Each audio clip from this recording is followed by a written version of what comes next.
बात काम की जाए, मन की करे कि मुद्दे की करे?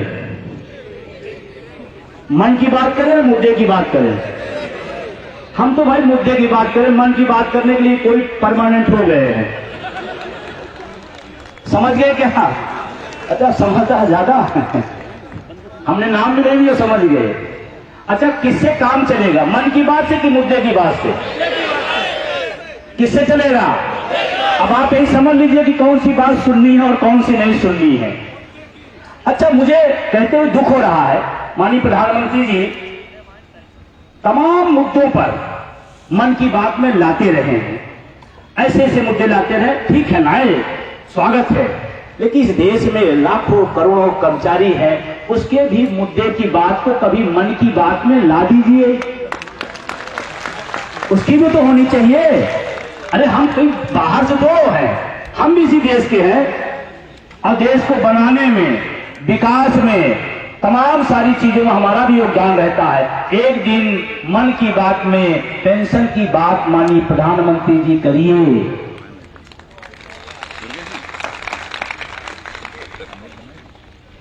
अब ये बात मैं गलत कह रहा हूं, सही कह रहा हूं? अच्छा बताओ, जिस दिन प्रधानमंत्री जी कह दें आज इस मन की बात में पुरानी पेंशन की बात, पूरा देश का कर्मचारी लग जाएगा उसके सोशल साइड पर, या कोई कम सुने तो आप इसको बाहर किए हैं। और अभी आप सबको एक बात मैं कहने जा रहा हूं, और हमको लगता है जैसे कहेंगे आपका दिमाग पूरा तरह हिलेगा। अभी एक अपार आया है, अपार कपार खाया है सही है कि नहीं सही है? अपार क्या कर रहा है? कपार खा रहा है। जिनसे पूछो अपार, पहले आधार, फिर अपार, फिर व्यापार, अगला कदम है। अपार इसीलिए बनाया जा रहा है कि अगला व्यापार करना है कि कहां कितनी छात्र संख्या है पता लगाओ, फिर बताओ ये निकम्मे हैं और इनको प्राइवेटाइजेशन कर दो। अपार के बाद व्यापार। अच्छा, इतनी तेजी क्यों की गई व्यापार पे? तमाम लोगों को गेजेटी नहीं मिली, तमाम लोगों को बोनस नहीं मिले, तमाम लोगों की पदोन्नति नहीं हुई है। कभी विभाग ने इतनी तेजी दिखाई कि हमारे जिले में कौन लोगों ने पदोन्नति से बच गए? इतनी तेजी कभी दिखाई गई नहीं, बस अपार, जिसको देखो अपार। सही है गलत है? अपार के बाद क्या होगा? होशियार रहिएगा, हमारा काम है आपको इशारा करना, जो समझ में आता वो बता देना, क्योंकि हम मन की बात नहीं मुद्दों की बात करने आए हैं। मुद्दा क्या है? पुरानी पेंशन। कितने लोग चाहते हैं कि पुरानी पेंशन होनी चाहिए? कोई ऐसा है जो हाथ ना उठाया हो? तो इधर करिए भाई, उधर करिए, हाथ ऊपर कर लीजिए एक बार आप लोग। क्या चाहिए? चलिए नीचे करिए हाथ। कितने लोग एनपीएस चाहते हैं? हाथ ऊपर करें। कितने लोग एनपीएस चाहते हैं? चलिए ठीक, वो बेकार है। कितने लोग खूबसूरत यूपीएस चाहते हैं? अभी अभी आई है, नई नई बिल्कुल ताजी ताजी। कितने लोग चाहते हैं यूपीएस? एक भी हाथ नहीं उठा रहा। फिर भी सरकार और सरकार के कुछ दरबारी संगठन उसकी तारीफ करते घूम रहे हैं। इतनी बड़े सभागार में एक हाथ भी नहीं उठ रहा। इसका मतलब no NPS, no UPS, only OPS, only. और ये इसकी मांग सीधी अटेवा करता है, सीधी मांग अटेवा करता है, सीधी मांग, और कुछ नहीं, और कुछ भी नहीं। यूपीएस का गजट आ गया, थोड़ा बहुत ध्यान से बातचीत आपस में बंद रखेंगे आप लोग भी प्लीज, मंच पर भी साथी लोग थोड़ा शांत रहेंगे। यूपीएस आया, गजट आया, कितने लोग पता है? गजट आया, ईमानदारी बताइए कितने लोगों ने पढ़ा उसको? एकदम ईमानदारी बताइए, कोई झूठ नहीं है, ईमानदारी बताइए कितने लोगों ने पढ़ा है? और अगर नहीं पढ़ा है तो आपको पढ़ना चाहिए, क्योंकि आपके और आपके बच्चों की भविष्य का दस्तावेज रखा गया है नाश का, विनाश का। यूपीएस मतलब आप और आपके बच्चे के विनाश का दस्तावेज है, उसको पढ़िए प्लीज, सबको पढ़ना चाहिए। और एक बार में समझ में भी नहीं आएगा, 2 बार 3 बार। और शादी करते समय जितनी बार आपने शपथ लिया था, वचन लिया था, उतनी बार। एक बीवी लाने के लिए 7 वचन और पूरा भविष्य चौपट हो रहा है, को बार नहीं पढ़ेंगे। कितनी बार पढ़ना है? 7 बार पढ़ेंगे तो आधी बात समझ में आएगी। हम बता रहे हैं आपको, क्योंकि उसकी भाषा ऐसी लिखी जाती है कि आम आदमी उसको समझ ही ना पाए। 7 बार पढ़ेंगे तो आधा समझ में आएगा, आगे बढ़ेंगे तो पूरा आएगा। दुर्भाग्य से हमने पूरा पढ़ डाला है, कई बार पढ़ा है, इसीलिए हमको ठीक से नींद नहीं आ रही है। और आप नहीं पढ़े हैं तो आपको नींद आ रही है। अब आप कहोगे अच्छी नींद आ रही है, अच्छा खलल पैदा करने आ गए। आज नींद आएगी लेकिन भविष्य में नींद खत्म हो जाएगी। उसके टीवी डिबेट में जब वो आया था गजट के पहले, जब कैबिनेट ने पास किया, मैंने टीवी डिबेट में जितनी आशंका व्यक्त किया था यूपीएस को लेकर के, तब आया नहीं था, कैबिनेट ने पास किया। हमने सारी आशंका व्यक्त किया और जब गजट आ गया सारी आशंका हमारी सच निकली। जितनी आशंका थी सब सच निकली। क्या निकली? अब एनपीएस यूपीएस को समझना जरूरी है। देखिए और बातें होती रहेंगी, जयकारा जिंदाबाद नारे लगेंगे, लेकिन जो मकसद है उसको जानना जरूरी है। एनपीएस यूपीएस क्या है? पहला 2 चीज उसमें खतरनाक किया गया है। पहली बात मोटा मोटा समझिएगा, एनपीएस से भी ज्यादा खतरनाक यूपीएस है। मानते हैं? एनपीएस से भी ज्यादा खतरनाक यूपीएस है। उसको पढ़िएगा, उसमें मोटा मोटा मैं बता देता हूं आपको। पहला दस्तावेज है जिसमें लिखा हुआ है कि आपके साथ कोई विसंगति होती तो आप किसी के साथ कोई तुलना, कोई समांतर नहीं कर सकते। मतलब समानता के संवैधानिक अधिकार को भी उसमें इंकार कर दिया गया है। अगर आपका और किसी का वेतन विसंगति आ जाए तो आप कहते नहीं सर हमारा उनका पेमेंट एक है, हमारा वेतन इतना उनका वेतन इतना कम क्यों है, या मेरा कम क्यों है, तो आप कहते नहीं कहते, फिर उसका सहीकरण किया जाता है। लेकिन उसमें कहा गया नो, जो आपको दे दिया जाएगा चुपचाप ले लेना है, आप किसी से तुलना नहीं करेंगे। पहला जो सबसे बैक रहा उसमें।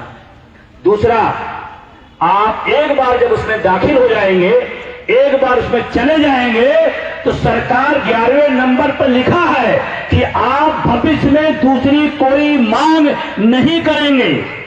11वें पॉइंट पर पढ़िएगा जाकर। ये तो राजतंत्र में भी नहीं होता था जो लोकतंत्र में हो रहा।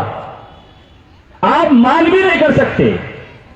और इसीलिए मैं अपील कर रहा हूं, सरकार जितना भी जोर लगाए, लगाने देना। एनपीएस में हो पड़े रहना, यूपीएस में किसी को नहीं जाना है, क्योंकि एक बार आप चले गए तो दोबारा उसमें से आप निकल नहीं सकते। कि आप ओपीएस में आ जाएंगे, लोगों को मिल जाएगा, लेकिन आपको नहीं मिलेगा। उसमें नियम है, अंदर चले गए तो चले गए। और उसमें क्या दिया विकल्प? एनपीएस से वो यूपीएस में आ सकते, एक विकल्प दिया ना। इसका मतलब एनपीएस में भी रह सकते हैं, आपकी इच्छा है तो यूपीएस। युवराज पांडे जी यूपीएस में जा सकते, तो भैया मेरे एक विकल्प और दे दीजिए, एक और।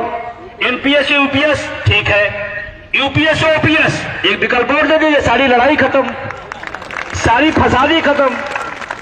दे दो और फैसला हो जाएगा पूरे देश में कि किसको क्या चाहता। और किसी को अगर एनपीएस पसंद हो लेने दीजिए, उसका काटिए। यूपीएस मतलब यूपीएस, हमें ओपीएस, पूरा देश खड़ा हो जाएगा अगर विकल्प दे दे। भाई विकल्प क्यों नहीं दे रहे हो आप? जब एनपीएस से यूपीएस में विकल्प हो सकता है तो यूपीएस से ओपीएस का विकल्प क्यों नहीं हो सकता? ये जानना जरूरी है, ये तमाम लोग ध्यान पैदा करेंगे। उसके बाद एक लालीपाप 2 दिया गया, 2 लालीपाप 50%। यही खेला हो रहा है कि 50% मिलेगा, किसमें? यूपीएस में। तो ओपीएस में कितना मिलता था? कितना मिलता था?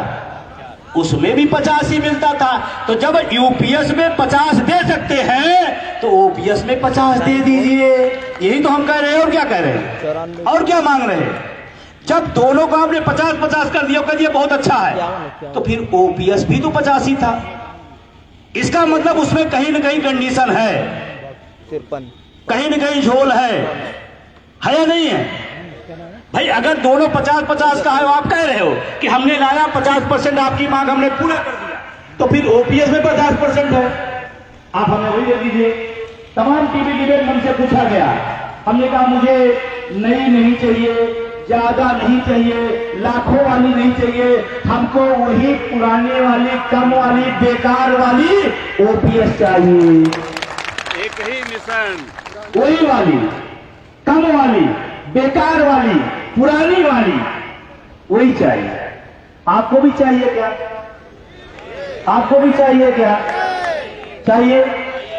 और उसके बाद एक लाली लबाव 50% का झूठ है, पूरा झूठ है। इसी तरह जब एनपीएस आई तो बताया गया लाखों मिलेंगे, आज 800, 1200, 1500 रुपए मिल रहे हैं। ऐसे आपको लालीपाप दिया जा रहा, सिर्फ आंदोलन को तोड़ने का तरीका है और लोगों को भड़काने का तरीका है और कुछ नहीं है। और गांव के एक साथी हमको मिले तो उन्होंने कहा कि अरे बंधु जी आपकी पेंशन तो हो गई। तो हमने कहा कब? कहते नहीं, सुना सरकार ने कर दिया, वो यूपीएस लाई पे 50% दे दिए। तो हमने कहा आपने पढ़ा? कहना आपने पढ़ लिया। बुजुर्ग आदमी थे, रिटायर थे, पेंशन दे रहे थे। तो उन्होंने जानते हैं यूपीएस को क्या नाम दिया? उन्होंने कहा हमने पढ़ लिया। भैया ओपीएस से अच्छी कुछ नहीं है। और यूपीएस की बात करें, ऊट पटांग पेंशन योजना है। गांव के आदमी है, अपनी भाषा में अपनी व्याख्या किए, क्या बताए? ऊट पटांग पेंशन योजना। तो ऊट पटांग पेंशन योजना लेना है? लेना है? नहीं लेना। उसके बाद एक लालीपाप, इसमें न्यूनतम 10,000 मिलेगा। अरे भाई ओपीएस में भी 9,000 था, न्यूनतम उसमें भी 9,000 है। 10 साल की सेवा अगर है तो आपको न्यूनतम 9,000 मिलेगी। तो 1,000 बढ़ा के एहसान न करिए हमारे ऊपर, हमको भी पुरानी वाली दे दीजिए। आप 1,000 क्यों बढ़ा रहे हो? क्यों बढ़ा रहे हो भाई?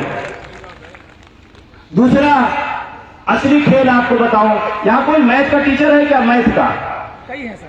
मैथ के टीचर जो बढ़िया कैलकुलेट वाले हो यहां आ जाए, जो बढ़िया कैलकुलेशन कर ले। आ जाइए, आ जाइए। अरे अपार नहीं भराएंगे, आजकल मास्टर अपार से डर रहा है ना। चलिए अब देखिए, न्यूनतम अगर होगा तो 10,000 देंगे। 10 साल की सेवा है तो 10,000 की बात की जा रही है। 1,000 बढ़ाया आपने। 25 साल की सेवा होगी तो 25 साल का एवरेज में देंगे। 26 साल हो जाएगी तो हम पैसा हड़प लेंगे। 27 होगा पूरा पैसा मार लेंगे। 28 होगा, 29 होगा, 30 होगा, 32 होगा, 35 होगा, सारा पैसा हम रख लेंगे। अब किसी की सर्विस मान लीजिए 30 साल हो गई और आपने नियम बना दिया 25 साल तक आपका हिसाब किताब, उसके बाद बंद। तो अगर 5, 6, 7, 8 साल आपकी और नौकरी चल गई और आप 10 साल के एवरेज मान लीजिए 10% के हिसाब से कितना हो जाएगा? 1 लाख तनख्वाह है, 10,000 मान ली कटा तो 1 साल कितना हो गया? तो 10 साल कितना हो गया? 12 लाख से आपका कोई लेना देना नहीं। 25 के ऊपर गए तो उससे कोई लेना देना नहीं, लेकिन आप 10 के नीचे आए तो लेना देना है। तो कम पर अगर आप हिसाब ले रहे हो तो ज्यादा हिसाब क्यों नहीं दे रहे हो? दूसरा, कोई व्यक्ति 55 साल में मान ली रिटायर हो गया या सेवानिवृत्ति स्वैच्छिक ले रहा, बीआरएस ले रहा है, तो 55 साल में जब बीआरएस लेगा तो उसको पेंशन की जरूरत कब है? तुरंत है। तनख्वाह बंद पेंशन शुरू, यही तो नियम है ना। क्यों चल गया बताइए भाई? तनख्वाह बंद पेंशन शुरू। और ये कह रहे नो, आप तो 60 साल की उम्र में जब हो जाएंगे तब हम देंगे। तो 5 साल हवा खा के रहेंगे हम जिंदा? हम 5 साल हवा खा के जिंदा रहेंगे क्या भाई? मतलब जब 60 साल के होंगे तो पेंशन स्टार्ट होगी। तो 5 साल हमारे बच्चे घर में फीस तो लगेगी नहीं, बिजली का बिल होगा नहीं, गैस सिलेंडर भराएंगे नहीं, शादी ब्याह में जाएंगे नहीं, हम 60 साल इंतजार करेंगे। बहुत खूबसूरत नियम है, आप अपने यहां लागू कर लीजिए। हमारे यहां विधायक हो, एमपी एमएलए कितने साल में हो सकते हैं? 25 साल में। 25 साल में हो सकते हैं और 5 साल मान ली रहे तो 30 साल हो गए। तो सांसद जी कह दीजिए आपकी पेंशन 60 साल बाद बनेगी। वहां तुरंत 30 में रिटायर हो गए, 5 साल पूरा, अगर नहीं बन पाए तो पेंशन शुरू। 30 साल में उनको पेंशन चाहिए और हमारा जो सफाई कर्मचारी है उसको 60 साल के इंतजार करना पड़ेगा। 60 साल का इंतजार करना पड़ेगा। क्यों भाई, सफाई कर्मचारी लोग हैं यहां? एक बार जोरदार तालियां साथियों को। और हमारे बीच में इनकी शान, मान और पूरे प्रदेश में एक रिकॉर्ड स्थापित करने वाले, निर्विरोध निर्वाचित होकर आने वाले इनके प्रदेश महामंत्री रामेंद्र श्रीवास्तव जी हमारे बीच में हैं। इनका भी बहुत स्वागत और अभिनंदन मैं करता हूं।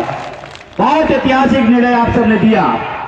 निर्विरोध होना कोई आसान काम नहीं होता है। इसका मतलब लोकप्रियता, इसका मतलब चाहने वालों की तादाद ज्यादा रही होगी। सबने इनको निर्विरोध महामंत्री बना दिया। मैं सफाई कर्मचारियों को इसमें धन्यवाद देना चाहता हूं। सफाई कर्मचारियों 55 साल में पेंशन या 60 साल में? अरे बोलो, जब रिटायर तब पेंशन, चाहे 52 हो, चाहे 55 हो, चाहे 58 हो। विधायक जी, सांसद जी 30 साल में लेंगे, हमको 60 साल बाद। क्या न्याय है? बोलो भाई, न्याय है। ये बात आपको समझनी पड़ेगी और समझानी पड़ेगी, नहीं घबरा जाएगा। अब चलो, सबसे ज्यादा नुकसान इसका कौन झेलेगा? थोड़ा राष्ट्रवाद की बात कर ले। वर्तमान सरकार राष्ट्रवादी सरकार है। मेरे तो समझ में नहीं आती है, कभी नहीं आई। लोकतंत्र है, आप हमसे असहमत हो सकते हो, होना चाहिए, कोई दिक्कत नहीं, लेकिन मुझे नहीं है। अर्धसैनिक बलों को पेंशन न देना, ये कौन सा राष्ट्रवाद है? कौन सा राष्ट्रवाद है? नेता 4 पेंशन लेगा, देश का अर्धसैनिक बल 1 पेंशन नहीं देगा, कौन सा राष्ट्रवाद है? मंच के लोगों गलत तो नहीं करा? राष्ट्रवाद तो है कि नेता न ले और अर्धसैनिक बलों को पेंशन बहाल करे, ये राष्ट्रवाद है। इसको राष्ट्रवाद कहते हैं। हम तुम्हारे साथ हैं, हम तुम्हारे साथ हैं, लेके अब रहेंगे। इनके साथ क्या होगा मैं बताऊं आपको। किन घरों के लोग जाते हैं अर्धसैनिक बलों में? किन घरों के लोग जाते हैं? गरीब गुरबा किसान मजदूर का बेटा फौज में जाता है, अर्धसैनिक बल बनता है, देश की सेवा का जज्बा लेके जाता है कि देश के लिए अगर जान कुर्बान करनी पड़ेगी तो हम जान कुर्बान कर देंगे, और नालायक सरकारें उनको पेंशन भी नहीं देंगी। ये है इनका राष्ट्रवाद। और जब वो लोग जाते हैं कश्मीर के बाद घाटियों में, वो तपती दोपहरिया में वो 0 टेम्परेचर पर वहां सेवा देते हैं, तो ज्यादातर लोग जब 20 साल का पेंशन व्यवस्था थी, उनकी 20 साल की सर्विस हो जाती थी, तो बीआरएस लेके घर लगे आते थे कि चलो यार थोड़ा माँ बाप के साथ, परिवार के साथ, बच्चों के साथ थोड़ा समाज में घर में रह लेंगे। बीआरएस लेते, पेंशन मिल जाएगा, फंड मिल जाएगा, घर में रहेंगे।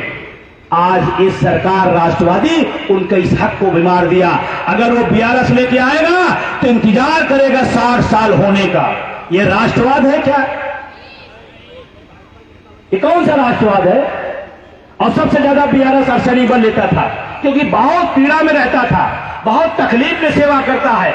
आप हम उसके दर्द को नहीं समझ सकते हैं, उसकी महसूस करिए। जब 0 टेम्परेचर होता आपकी हमारी क्या हालत होगी। हम 8-9 होने लगता है तो घर से निकलना बंद कर देते हैं, और वो 0 टेम्परेचर पर देश की सेवा करता है और बीआरएस लेके आएगा तो 60 साल का इंतजार करेगा। क्या न्याय है? बोलिए भाई। इसका मतलब सबसे ज्यादा इस व्यवस्था से बीआरएस में अर्धसैनिक बलों को नुकसान होने जा रहा है, सबसे ज्यादा। हमारे पास रोज फोन आते हैं, 2-4 फोन रोज आते हैं। सर, मैं कश्मीर के बॉर्डर से बोल रहा हूं, विजय बंधु बोल रहे हैं? हाँ बोल रहा हूं। जय हिंद सर। सर, हम बोल तो नहीं सकते हैं, गोली चला सकते हैं लेकिन बोल नहीं सकते। कोई तो है जो मेरी बात बोलता है, और आपकी लड़ाई से हमें भी विश्वास है कि हमें भी पेंशन मिल जाएगी। ये उम्मीद है। आज पीलीभीत में कार्यक्रम हो रहा है, ये लाइव हो रहा है, पूरे देश में जा रहा है, और तमाम सारे अर्धसैनिक बल इस लाइव पे जुड़े हुए हैं। देख रहे हैं कि हमारी कोई बात कह रहा है, कोई आवाज लगा रहा है हमारे पक्ष में। देश के अर्धसैनिक बलों की पुरानी पेंशन, जोर लगा के, देश के अर्धसैनिक बलों की पुरानी पेंशन। मैं तो यहां तक कहता हूं हमारा 2 दिन बाद कर देना, लेकिन इस देश के अर्धसैनिक बलों को तत्काल पुरानी पेंशन की व्यवस्था देनी चाहिए, तत्काल होनी चाहिए। फिर क्या किया? कहा आपके लिए बहुत अच्छा किया है, मैं खूब सोच समझ के यूपीएस लाए हैं। पुरानी पेंशन मिलती थी 20 साल में, अब क्या कर दिए? 25 साल में। अब बहुत सारे लोग नौकरी नहीं पूरी होगी 25 साल, जब पूरी नहीं होगी तो पूरी पेंशन नहीं मिलेगी। मतलब 20 साल का ड्यूरेशन कितना कर दिया? 25 साल, 5 साल बढ़ा दिया। तमाम कारणों से तमाम लेट नौकरियां मिलती, तमाम सारे और कारण होते, तमाम लोग 25 साल सर्विस नहीं पूरा करेंगे तो उनको पूरी पेंशन मिलेगी नहीं। समझ आ रही बात? इसकी खामियां एक कहानी के माध्यम से आपको बताऊं ये है क्या, बाकी चीजें आप पढ़िएगा, थोड़ा आप भी पढ़िए। एनपीएस यूपीएस क्या है? एक राजा था, बहुत ध्यान सुनिएगा। एक राजा था, उसने राज्य में आदेश दिया हमारे राज्य की जितनी प्रजा है उसका एक पैर काट लिया जाए। अब राजा का आदेश, पैर कटने लगा। अब लोग काटे जा रहे। अरे कुछ देर बाद कुछ लोगों ने कहा यार पैर तो हमारा है, राजा क्यों कटवा रहा है? तो कुछ लोगों को यार ये बुरा लगा कि यार पैर तो हमारा है, जिंदगी हमको मिली है, ईश्वर ने हमको पैर दिया है और हमारा पैर कटवा ले रहा। तो कुछ लोगों ने थोड़ा सुगुहाट दिया, विरोध करने लगे। तो जब विरोध करने लगे बात राजा के यहां पहुंची, तो राजा के यहां पहुंची के साथ विरोध कर रहे हैं, तो उन्होंने क्या कहा? दोनों हाथ और एक पैर काटे जाए। फिर आदेश हो गया राजा का, फिर कटने लगा। तो जिनका कट रहा तो क्या करे थे यार, इससे अच्छा यही एनपीएस है और यही यूपीएस है। समझ में आई बात? मतलब इतना काट लो तो सब लोग कहें वही ठीक है, एनपीएस सिर्फ इसीलिए लाई गई है। इतना काट लो कि लोग खुद बोलने लगे और ओपीएस की बात भूल जाए। और जब तुलना करना, एनपीएस यूपीएस में तुलना नहीं करना, जब तुलना करना तो ओपीएस से तुलना करना। ये सरकार एक चालाकी से लाई है कि हम ओपीएस को पर्दे के पीछे कर दें। अब सारी दुनिया एनपीएस में अच्छा है, यूपीएस में एनपीएस यूपीएस एनपीएस ओपीएस भूल जाए। अरे धन मना वटेवा भूलने नहीं देगा। क्यों मनोहर जी? जिंदाबाद। जब भी तुलना करना, आपके बीच में बहुत सारे लोग सरकार पसंद लोग आएंगे, चरण चाबुक वाले आएंगे। अरे क्यों परेशान हो, अटेवा मीटिंग जाते हो, यूपीएस बहुत अच्छा है। 2 सवाल उनसे करना, पहले उनसे पूछ लेना आप किसमें हो, क्योंकि बहुत लोग ओपीएस पाते हुए हमको तरफदारी करते हैं। अफवाह स्वरूप हमारे तमाम लोग बीच में आए हैं। हमारे बीच में कितने लोग जो ओपीएस पा रहे हैं हमारे बीच में आए हैं, जो ओपीएस के अंतर्गत हैं या पाएंगे? एक बार हाथ ऊपर कर ले। ओपीएस में जो लोग हैं इनका सबसे ज्यादा स्वागत है, अभिनंदन है कि आपकी लड़ाई में आपके साथ खड़े हैं। मैं सलूट करता हूं इनको, सबको मैं सलूट करता हूं। कितनी बड़ी बात है, लड़ाई आपकी है, बैठे हैं। ये बात आपको समझनी पड़ेगी। और यही पीलीभीत में तमाम लोग बैठे होंगे घरों में जो एनपीएस में है, लेकिन ये आपके साथ खड़े। इनको क्या गरज थी? नहीं, इनके मन में कहीं न कहीं है कि हमें मिले, हमारे भाइयों को मिलनी चाहिए। कहीं न कहीं ये बात ये मन में रहता है। तो उनसे पहले बात पूछना किसमें है, तो ज्यादातर लोग, कुछ लोग अच्छे होते हैं लेकिन सब नहीं है। दूसरा पूछना कि आपने पढ़ा यूपीएस? एक लाइन नहीं पढ़े हैं। जो लोग यूपीएस की तरफदारी कर रहे हैं उन्होंने यूपीएस को एक लाइन नहीं पढ़ा। अगर पढ़ लेंगे तो तारीफ करेंगे नहीं, इसलिए पढ़ते नहीं है। कहां पढ़ा आप? गजट है आपके पास, पीडीएफ में है, लाओ दिखाओ हमको। 11वें पॉइंट पढ़ो, आप पढ़ो 11वें पॉइंट क्या लिखा है, पूछ लेना। भ्रम नहीं आना, हम लड़ाई किसकी लड़ रहे हैं? ओपीएस की। किसकी? ओपीएस की। और ये लड़ाई हम अंतिम मुकाम तक ले जाएंगे। और आपको विश्वास दिलाने आए हैं 110% इस देश में पुरानी पेंशन बहाल होगी। 110%। डरना नहीं, झुकना नहीं, रुकना नहीं, अटेवा के साथ खड़े रहना, चलते रहना, हम जीतेंगे। एक सवाल और आ रहा है, तमाम लोग प्रदेश के, देश के कोने कोने आ रहा है। निजीकरण का भूत चढ़ा हुआ है। एक बार ताली बजा लीजिए।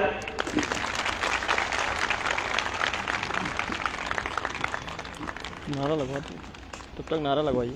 विजय बंधु जिंदाबाद, पुरानी पेंशन जिंदाबाद, एनएमओपीएस जिंदाबाद। ब्रेक के बाद ऐसे बीच ब्रेक आ जाता है। निजीकरण, कितने लोग निजीकरण चाहते हैं? निजीकरण हो, कोई एक, कोई एक, कोई नहीं। निजीकरण निम्न और मध्य वर्ग के खिलाफ अमीरों का षड्यंत्र है। निजीकरण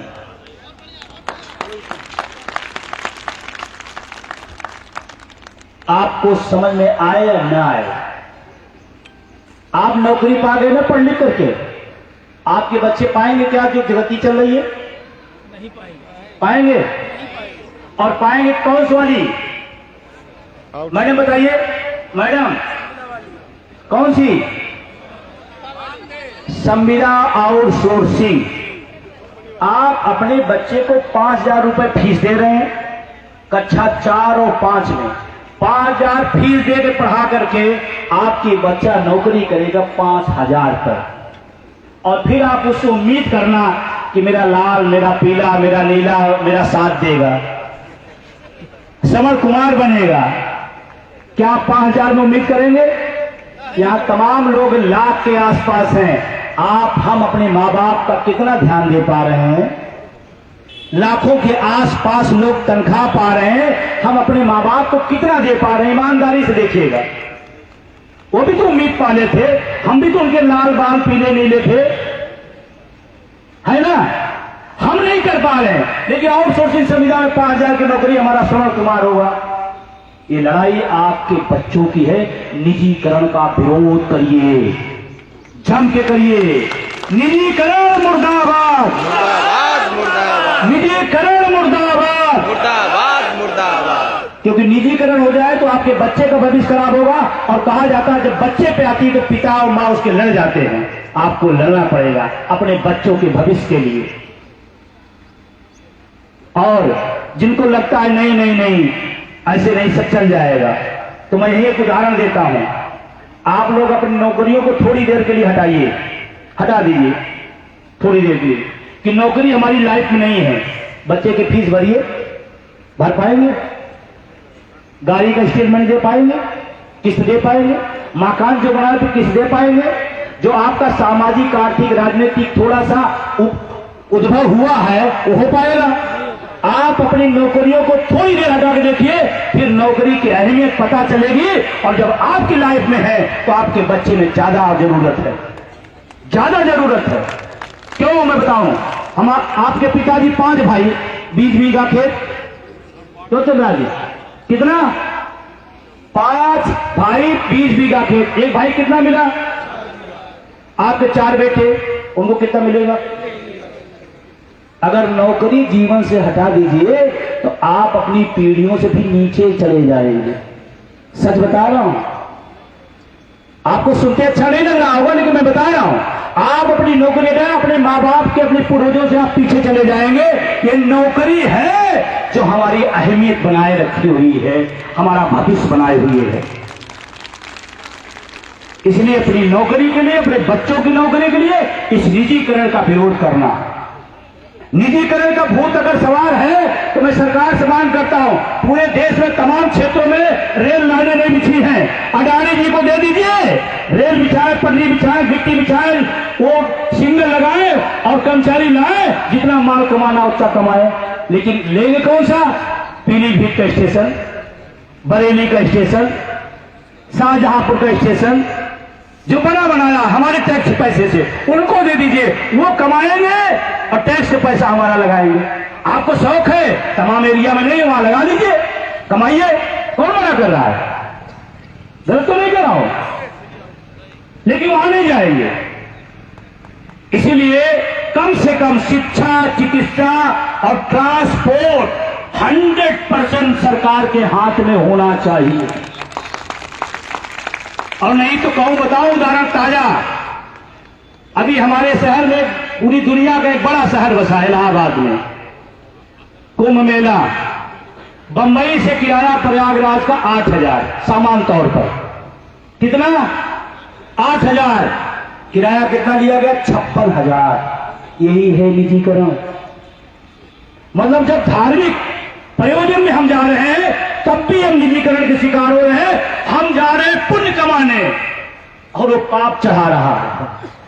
56,000 का टिकट। मैंने ट्वीट भी किया था, देखा होगा जो लोग जुड़े होंगे। 56,000 किराया। इसीलिए निजीकरण सरकार करना चाहती है। अच्छा, सरकारी ट्रेन है, मान लीजिए पीलीभीत से दिल्ली का किराया 1,000, तो अगर भीड़ ज्यादा हो जाए तो कितना किराया हो जाएगा? कितना किराया होगा रेल में जो सरकारी है? और भीड़ हो गई तो कितना होगा? और भीड़ हो कितना होगा? महोदय, आपको टिकट मिले न मिले, लेकिन किराया 1 रुपए नहीं बढ़ाएगा। यही सरकारीकरण है, यही सरकारी व्यवस्था है, यही सरकारी व्यवस्था। 1 रुपए नहीं बढ़ा सकते। 1,000 तो मतलब 1,000।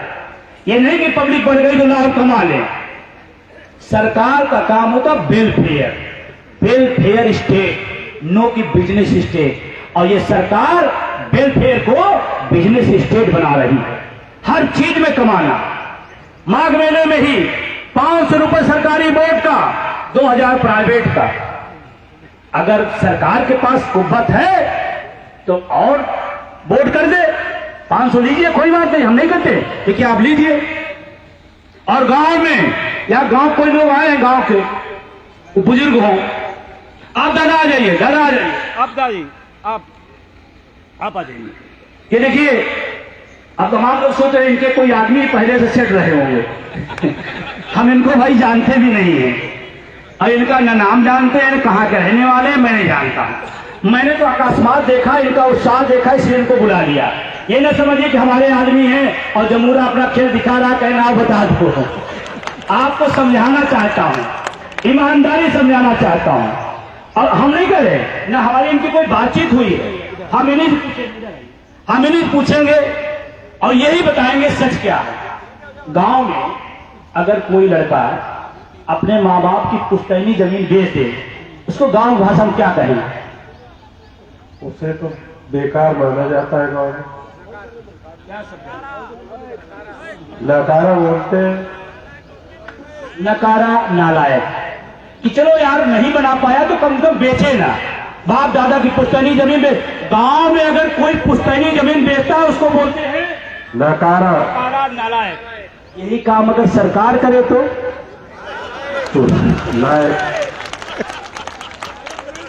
रेल बेच दिया और हम उसकी तारीफ करते घूम रहे हैं। शिक्षा विभाग बेच दे, हम तारीफ करते घूम रहे। मेरे कोई अच्छा, हमारी आपकी पहले कभी मुलाकात हुई थी? मैंने यूं ही बुला लिया। गांव में भाषा है, अगर पुश्तैनी जमीन बेची गई पूरा गांव कहता है नकारा है। अगर सरकार सरकारी संपत्ति देती है वो भी नकारा है।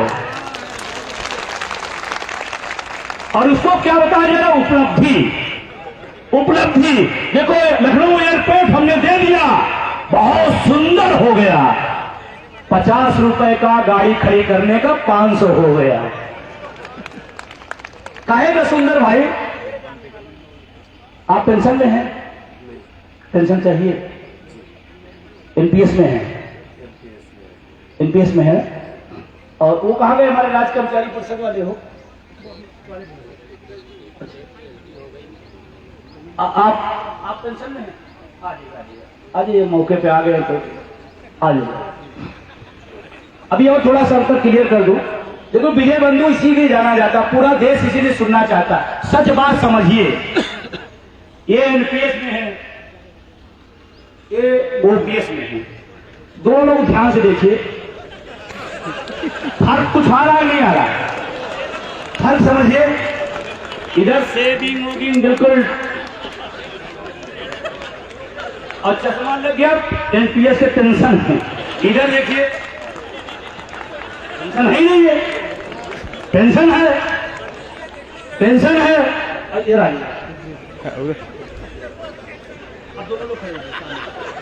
अब देखिए, चमक किस चेहरे में ज्यादा है? क्लीन क्लीन सेफ कौन है? चश्मा किसको नहीं लगा?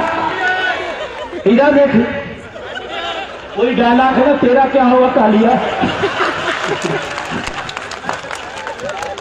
अभी से एनपीएस के टेंशन में चश्मा चल गया। सही टेंशन है नहीं? टेंशन है। अच्छा चलो ये मान लेते हैं दोनों लोग हैं, ये भी रिटायर हो नहीं होंगे? होंगे ना? ऐसा तो नहीं एनपीएस वाला अमृत तो लेके आया और हमें रिटायर नहीं होगा? होगा। अब देखो आने वाले समय में क्या फर्क आएगा, कोई याद आ गया इसलिए बता दे रहा हूं, याद आ गया इसलिए बता रहा हूं। देखिए क्या फर्क आएगा। आपके भी बच्चे होंगे, आपके बच्चे होंगे। अब क्या होगा, जब ये रिटायर होंगे तो इनके घर में कम से कम 50,000 रुपए की कम से कम पेंशन जाएगी। तो जब रिटायर होंगे तो ऑफिस में लास्ट दिन इनकी पत्नी, इनके बच्चे, इनके नाती, इनके रिश्तेदार लेने आएंगे, क्योंकि आदमी काम का है।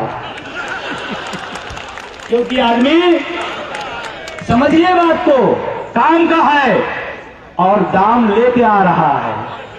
इतने नहीं कि वहीं छोड़ दिया है, किया तो लिया वेतन और घर आया तो लिया पेंशन। तो इनके नाती पोता इनको कैसे ले जाएंगे? फूल माला लगाना पूरा बजाते हुए ढोलक, पूरा इलाके पूरा जान जाएगा रिटायर हो गए गुरुजी, है ना? ये ले जाएंगे और कब मान लीजिए पेंशन आने लगी, पेंशन मिल रही है, नाती पोते बहू सब खुश, और ये रिटायर हो गए। आज से कब रिटायर होंगे आप? कितने साल है?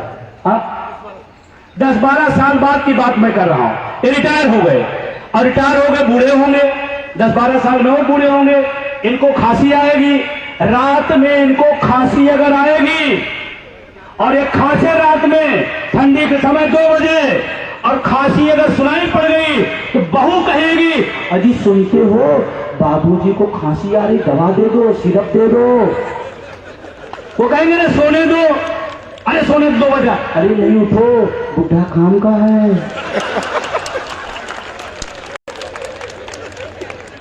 समझ रहे?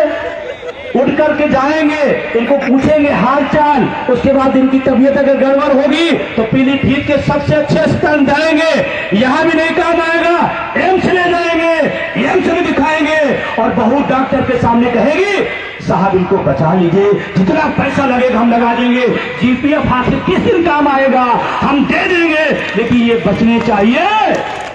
ये बहू बोलेगी। सही है? सही है? बात समझिए, बात को बोलेंगे और वहां से ठीक ठाक होके आएंगे और फिर आते मान अस्पताल का कपड़ा हटवाएंगे, नया कपड़ा लाएंगे, नए ढंग से इनको सजाएंगे, नहलाएंगे और बैठा देंगे कि रिश्तेदार आएंगे तो देखेंगे कि यार बुढ़े के साथ क्या सलूक हो रहा, अच्छा करेंगे।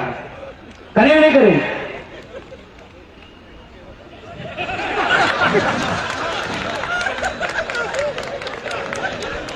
ये भी रिटायर होंगे, ऐसा तो नहीं, अरे 12 साल में होंगे, 15 साल में होंगे, बूढ़े होंगे, खांसी आएगी और जब खांसी आएगी तो क्या करेंगे? ये भी खांसेंगे तो बहू तब भी सुनेगी और बहू उठेगी, कहीं सुनो उठो, ये बुढ़ा झूठ बोलता है कि सरकारी नौकरी करते थे, अगर सरकारी नौकरी करता तो पेंशन पाता, अपनी लाइफ तो खराब किया, हमारी भी खराब कर रहा है खास खास खास के। और सुनो, इस बुढ़े को अभी यहां घर से बाहर करो, बरामदे में और हवा चल रही है, खांसी और आएगी, बहू कहेगी इसको ले जाके वृद्धाश्रम में छोड़ो, इसको हमारे सामने नहीं रखना और आपका फैसला होगा, या तो ये बुढ़ा रहेगा इस घर में। आप ईमानदारी से बताना, इनकी चली चला की मेला है, आप किसके साथ उस समय खड़े हो गए? ये तो कहेंगे आप 2, 4, 6 महीने 1 साल का मामला है, पत्नी तो पूरी जिंदगी रहेगी। समझ रहे हैं मेरी बात? इनको ले जाके कहां छोड़ दिया जाएगा? वृद्धाश्रम में, एनपीएस वृद्धाश्रम। अब आप लोग खूब हंस रहे थे कि आहा इनके साथ तो बड़ा बुरा हो रहा है। अरे जो लोग यहां बैठे हैं एनपीएस वाले, सबके साथ ही होगा, सबके साथ ही होगा। और सब कहां मिलेंगे? वृद्धाश्रम में। इसीलिए मैं कहने आया हूं, वृद्धाश्रम जाना ठीक है, संघर्ष करना ठीक है। वृद्धाश्रम या संघर्ष, वृद्धाश्रम या संघर्ष। और अगर आपने संघर्ष कर लिया, ओपीएस बहाल होगी, वृद्धाश्रम में नहीं, किसी शानदार रेस्टोरेंट में मिलेंगे। ये लड़ाई है, ये लड़ाई है।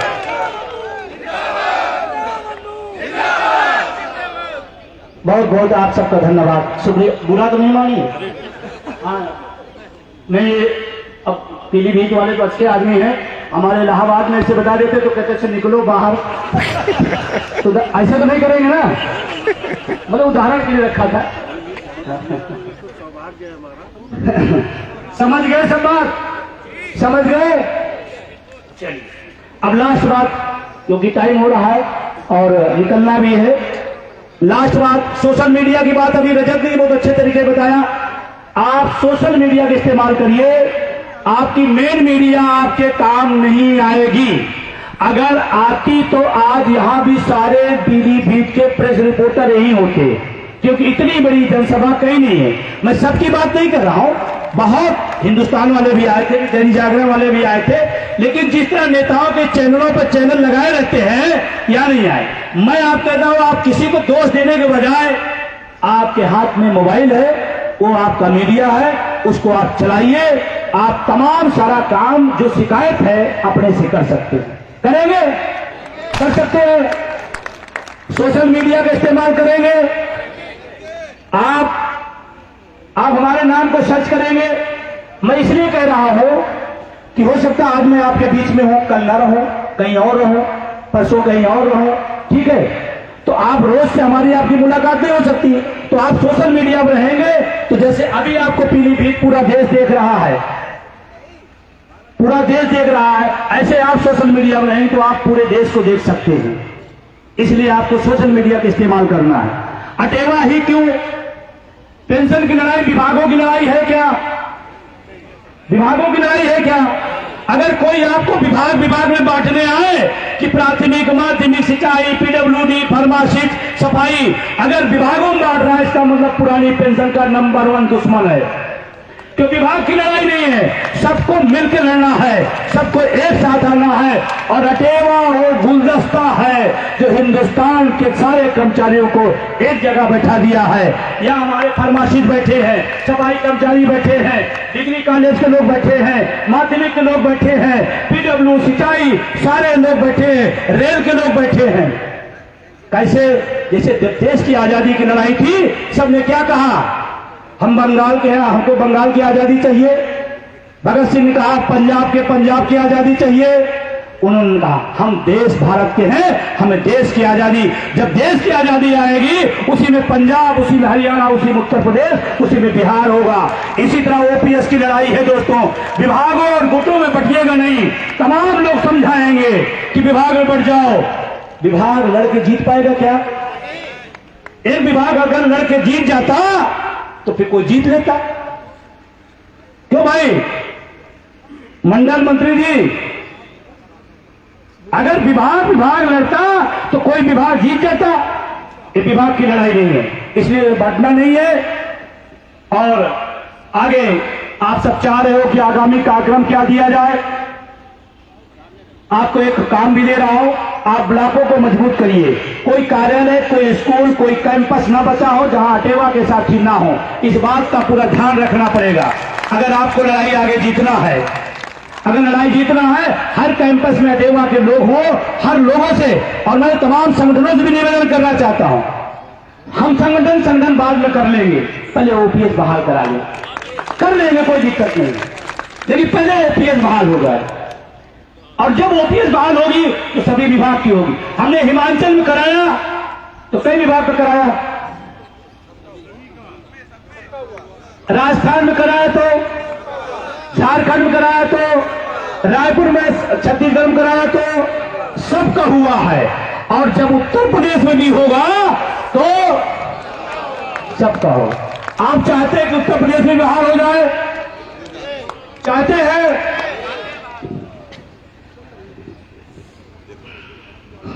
चाहते हैं तो आपको आगे की लाइन दे दूं क्या?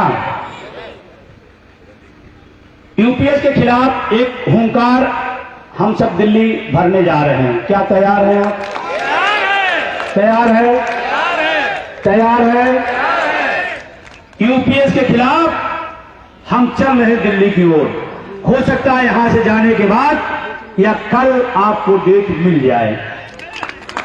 बंधु जी तुम संघर्ष करो, बंधु जी तुम संघर्ष करो। मिल जाएगी, लेकिन उसके साथ साथ तमाम लोगों की इच्छाएं है कि दिल्ली जैसा नजारा एक लखनऊ में। सही रहेगा, सही रहेगा, तैयार है? जोरदार खड़े होकर के खूब तालियां बजाइए, जबरदस्त स्वागत कीजिए लखनऊ में आंदोलन के लिए। जबरदस्त आंदोलन होगा पूरी ताकत और पूरी शिद्दत के साथ। जय युवा, पेंशन हक है। मुट्ठी तान करके जोर से नारा लगाइए, जय युवा, जय युवा। बैठ जाए, बैठ जाए, बैठ जाए। लखनऊ चलने तैयार है ना? एक बार दिल्ली जैसा नजारा लखनऊ में, क्योंकि आगे लड़ाई लखनऊ में ही चलना है। ठीक रहेगा ना? कितने लोग दिल्ली वाली रैली में थे? बैठ जाइए भाई, बैठ जाइए। कितने लोग दिल्ली वाली रैली में थे? दिल्ली की रैली में आपको भीड़ दिखाई पड़ी थी? अरे पीलीभीत के लोगों, आप अपने यहां से 1000 लेके आना, 2000 लेके आना, हम हिंदुस्तान से लाखों लोगों को आपके सामने लाने का काम करेंगे। और आपने देखा होगा, जो लोग दिल्ली 1 अक्टूबर 23 को गए थे, भारत नहीं पूरी दुनिया के ट्रेड यूनियन के इतिहास की सबसे बड़ी रैली हुई थी पूरी दुनिया की। कभी भी ऐसा नहीं हो किसी एक मुद्दे पर इतने पढ़े लिखे लोग एक जगह इकट्ठा हुए। पहली रैली थी, उसका नजारा अब लखनऊ में भी करने जा रहा हूं। तैयार है? और जब लखनऊ होगा तो आपको लखनऊ उत्तर प्रदेश के लोगों को बता रहा हूं, आपकी लाइन क्लियर कर दूं, या 27 के पहले तो 27 के बाद जो सरकार आएगी 100% पेंशन आपकी बहाल होगी। लेकिन एक निवेदन इसी के साथ, जब वोट देने की बारी आए तो जाति भूल जाना, धर्म भूल जाना, क्षेत्र भूल जाना, पार्टी भूलना, सिर्फ और सिर्फ ओपीएस याद रखना। तब बात बनेगी, क्योंकि आपको चोट तो देनी पड़ेगी, बिना चोट के नहीं मिलेगी। और आपको अपने बुढ़ापे से ज्यादा पार्टी प्यारी है क्या? कोई नेता प्यारा है क्या? कोई विधायक सांसद प्यारा है क्या? ध्यान रखना, जिनके लिए आप लड़ते हो उनको टिकट नहीं मिलता और रास्ता बदलते हैं। सही है? अगर वो रास्ता बदल सकते हैं अपनी जिंदगी के लिए, तो हम अपने बुढ़ापे के लिए हम भी वोट अपने मुद्दे पर देंगे। ये आपको याद रखना पड़ेगा। तैयार है? अब कुछ लोग कहने में हमारी पार्टी खिलाफ है, तो आप अपनी पार्टी से करा दीजिए, हम दे देंगे, है ना? कभी कभी लोग कहते हैं ना कि सर पार्टी का पार्टी बुढ़ापे में काम नहीं आएगी, काम आएगी पुरानी पेंशन। तो आपको जल्दी दिल्ली की भी डेट मिलेगी और बहुत जल्दी आपको लखनऊ की भी डेट मिलेगी। एक बात, अभी कुछ लोगों को ओपीएस मिल गई, कुछ लोग हैं क्या हमारे बीच में जो अभी अभी विज्ञापन के आधार पर, एक बार यहां आ जाइए, जो लोग पेंशन में आ गए एक बार यहां आ जाए, थोड़ा दिखाने के टेवा के संघर्ष से पेंशन मिलती भी है, 6 लोग हैं, 6 लोग मिलती भी है, सिर्फ बातें बातें नहीं होती। जो लोग पेंशन भी विज्ञापन के आधार पर पाए, आ जाइए, मंच पे आ जाइए। जो लोग पेंशन के दायरे में भी अभी आए हैं, अरे आप भी देख लीजिए, देवेंद्र जी भी आ जाए बरेली से। जय युवा, जय युवा। अभी आनंद नहीं आया, जय युवा। कोई भी हो, जो विज्ञापन कहीं का भी हो, आ जाइए, खड़े हो जाइए, यहीं खड़े हो जाइए। जो लोग एयरटेवा का सपना था जो सच हुआ है, पहले ये भी नहीं एनपीएस में थे, ये भी ख्वाब में नहीं पाले थे कि कभी हो सकता है, ये भी नहीं सोचे थे कभी हो सकता है, हुआ। अब आप कहोगे फिर पकड़ लाए अपने आदमियों को। ये मेरे आदमी नहीं, सब आपके हैं। इनके नाम पता आपको जानते होंगे। एक भैया वो माला सब गले में डालिए, एक एक माला सम्मान में। ये लोग एनपीएस से कहां गए? किसकी बदौलत? अटेवा का संघर्ष, अटेवा का दूरी से ऐसे। ठीक, थोड़ा और बढ़ा दीजिए, और उधर बढ़ा दीजिए, थोड़ा और बढ़ा दीजिए, और जगह उधर बढ़ा दीजिए। अरे भाई इनको देख लीजिए, ये आपके बीच में है जो एलपीएस से ओपीएस में आ गए। ये भी अटेवा का संघर्ष है, इन अटेवा की बदौलत। खड़े हो, सब लोग खड़े हो गए, थोड़ा और उधर बढ़ा दीजिए, और पीछे हो जाइए, उधर सामने चर्चा भी आ जाए। ये लोग अभी अभी कब आदेश आया है? अभी कल ही आया है, हमारे आने के पहले आ गया, पीलीभीत आने के पहले आदेश आ गया। ये लोग ओपीएस में आ गए। अब मैं बताऊं, अब हाँ पिछले एक बात तो इनके सम्मान में, स्वागत में तालियां बजा के इनका अभिनंदन कर दीजिए। आप तालियां जोर से बजाइए, मजबूती से। अभी इनको भी काम बताऊंगा, चिंता न करिए। अगर आप इनके लिए तालियां बजा सकते हैं, इनको भी आपके लिए पसीना बहाना पड़ेगा। सही है? अब देखिए, आप सबको मुबारकबाद, बधाई। कहने को कोई कुछ कहे, अटेवा के संघर्ष की बदौलत मिली है। सच बताऊं आप, कारण क्या है? तमाम लोग कहते हैं ऐसा हुआ वैसा, कुछ नहीं। अगर वोट फॉर ओपीएस न चलता, सीटें कम न होती, तो आदेश नहीं आता। मैं बता रहा हूं, वो सीटें कम हुई, खलबली मची, आदेश आ गया। इसीलिए कह रहे बोर्ड की छोड़ दो, जब खलबली मचती है तो सारे निर्णय होने लगते हैं। ठीक है, ये लोग पा गए। आप लोगों से दो निवेदन है, दोनों, एक अनिवार्य है, एक वैकल्पिक है। वैकल्पिक पहला क्या है? अनिवार्य क्या है?